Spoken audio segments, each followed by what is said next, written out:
How does DNA influence personality? Bossy, lazy, hardworking, intelligent,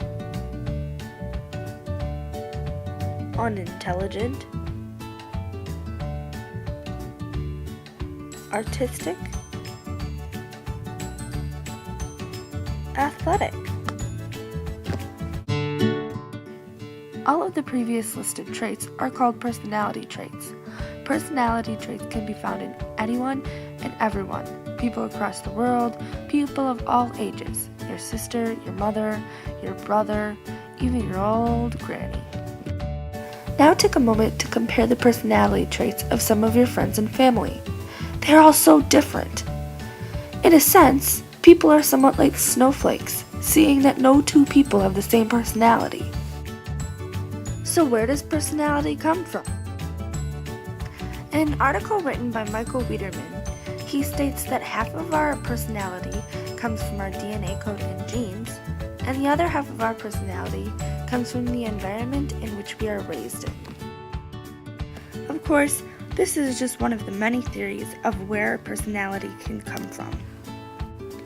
Another theory states that only molecularly based disorders come from DNA, but no other personality traits. And yet another theory states that not only personality can come from genes, but also your sexual orientation. In my opinion, the half and half theory with the genes and the environment is the most believable.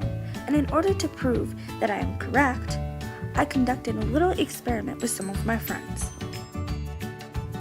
Guided by a 41-question personality test, I was able to find the results of my friends' personalities and see if they fit into this theory that I believe in. I will be comparing the test results of my one friend named Matt and my other friend named Tori. As we look at Matt's results, we find that he is something called a reliable realist.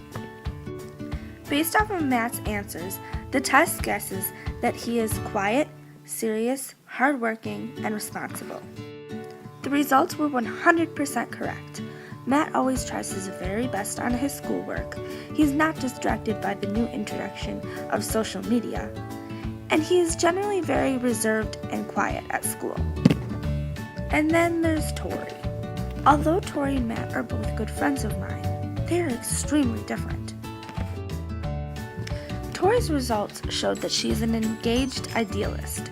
The definition of the engaged idealist assumes that she is outgoing, does not like being alone, leads group discussions, and places others' needs ahead of her own. This is mostly true. Tori is very talkative. She gives good, well-thought-out advice and often dominates class discussions like Socratic seminars or debates with her many strong opinions. The definition of her and the definition of results correlate very equally. How can two organisms from the same species be so completely different? Part of this variety comes from DNA, and the other part comes from how you are raised. For example, obviously, Matt and Tori's DNA combination is quite different, but also the way that they were raised and the conditions of their environment growing up were different as well. Tori has one sister, while Matt has 4 brothers. Tori went to a public elementary school, and Matt went to a private school. Tori plays softball, while Matt plays soccer and basketball. Tori's main chore is just keeping her room clean, while Matt has to help with a lot more chores and cleaning around his house. As you can see, my two friends were raised in very different ways, which causes their very different personalities. For example, since Matt has 4 brothers, he's used to sharing the spotlight from his parents with his brothers.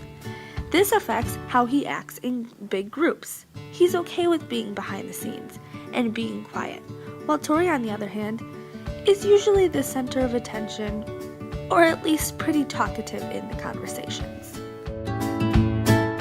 The fact that all people have different personality traits is absolutely mind-blowing, but it comes from 2 amazing things: the genes in your body and the conditions of the environment in which you are raised in. The next time you don't get along well with someone, think about either where they inherited this personality trait that you don't get along well with, or how they may have developed it. Doing this may help you get along with them. And most importantly, don't try to be something that you're not.